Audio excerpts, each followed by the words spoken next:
What's up, everybody? Bandit Chad here in a very, very rainy day here in Blacksburg, which seems to be about the only way we can get a reprieve from some of this construction around here. But we're just gonna kind of ride around here in the truck today and talk about where these trucks are made. Now, if you are familiar kind of with the Toyota heritage, the original Toyota truck that came here to America in the 80s was basically a Hilux. It had all of the Hilux options, and they were built in Japan alongside the Hilux on the exact same assembly line.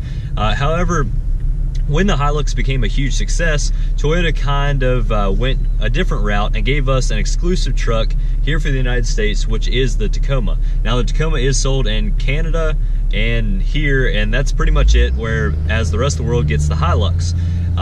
And the original Toyota truck, again, was built in Japan, and the original Tacoma then was actually built in Fremont, California. So it was an American mid-sized truck from the beginning. The Tacoma was, that is. And that Fremont plant is actually the exact same plant that Tesla uses now to build their Model 3, their Model S, and their Model X, which is a pretty neat fact that not a lot of people talk about. Right. So one thing that some people want to know is, how can I tell where my vehicle is made? Well, not only can you look in your door jamb and it'll say Toyota Motor Manufacturing Texas or Toyota Motor Company Manufacturing whatever Mexico, which is where my truck is built. But there's one other way that you can tell, and it's by your VIN number. So at the very beginning, you will have a number. In my case, I have a 3. The 3 stands for the Mexico plant, and the 5 at the very beginning is going to be Texas. Now, with those Japanese vehicles, you can look at your VIN number, and at the very beginning it'll just be a J for Japan. Now, I know that there are other classifications, whether it be a number or a letter, for the other plants throughout the United States for the other vehicles, such as the Highlander, the Sequoia, the Camry, things like that. There will be other identifications, but I don't know those at the moment. Right. We do mainly focus on trucks here, but right. That's pretty much how to classify those. Now, it seems like a lot of the trucks, and I believe this is the way Toyota set it up, but all of the access cab trucks, all of the manual transmission trucks, and all of the double cab trucks with the 4-cylinder, I believe are all made in Texas. I believe that's correct, yes. And everything concerning the double cab long bed is made in Mexico, I believe. Right, and the double cab short bed, which is by far the most popular variant, which I'm sure a lot of you all have, are actually set up to be produced in both plants. Right. Now, this raises another question: which plant produces the better truck?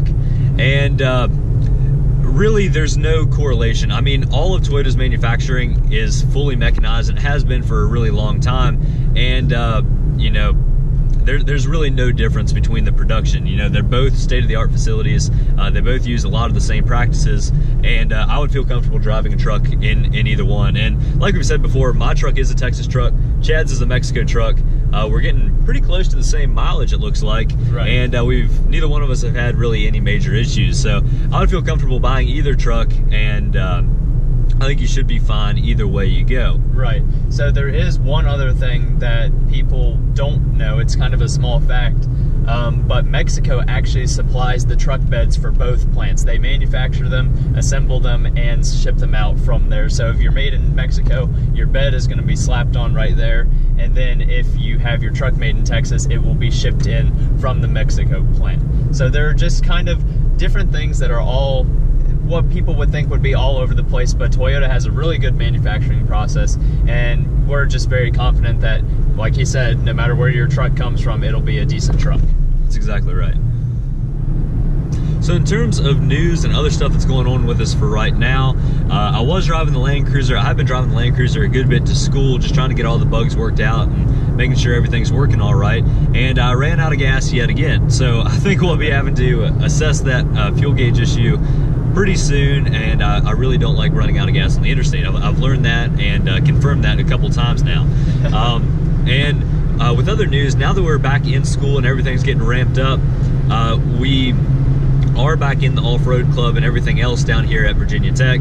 And if you are in the area, we'd love to have you out. We do run a lot of local trails. We do also take some longer weekends and travel around to some other off-road parks and trails in the surrounding states, you know, North Carolina, Kentucky, those kind of places. And if you'd be interested in joining us for one of those trips, we'd love to have you out. Just private message us either on Instagram or through YouTube, and we'll be sure to set something up. But it is, you know, basically open to everyone, not just students. So if you are interested, let us know, and we'll try to set something up there.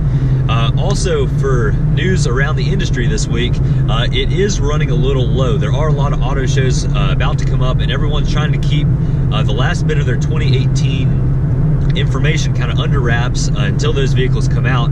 But we did see a spy shot of the new JL Wrangler in the two-door variant. So a lot of the test mules that we've been seeing rolling around are normally four-door vehicles, either four-door Jeeps or the four-door Jeep truck. But we did just see the two-door JL Wrangler, and it looks very, very similar, just basically a shortened version of that four-door Unlimited version.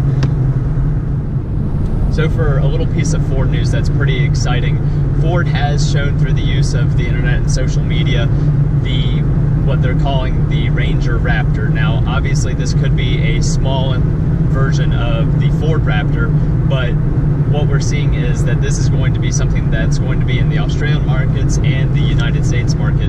And what this looks like to us is a Ford Wildtrak, which is the name that they're currently using over there. It's kind of like a Ford version of the TRD Sport package for a Tacoma. But what they could very well do is keep that name, or they may end up changing it to Ranger Raptor. We're not exactly sure. Right, but more or less what that'll be is a more off-road worthy variant of the very popular Ford Ranger. Now, the Ranger is scheduled to come back to the United States here in the next couple of years, along with the Ford Bronco, and hopefully we'll be seeing those before too long, probably 2018, 2019, somewhere in there. But that pretty much wraps up everything we have to talk about for this week. Thank you all very much for watching. Have a fantastic week, everybody. We'll catch you next time. See you guys.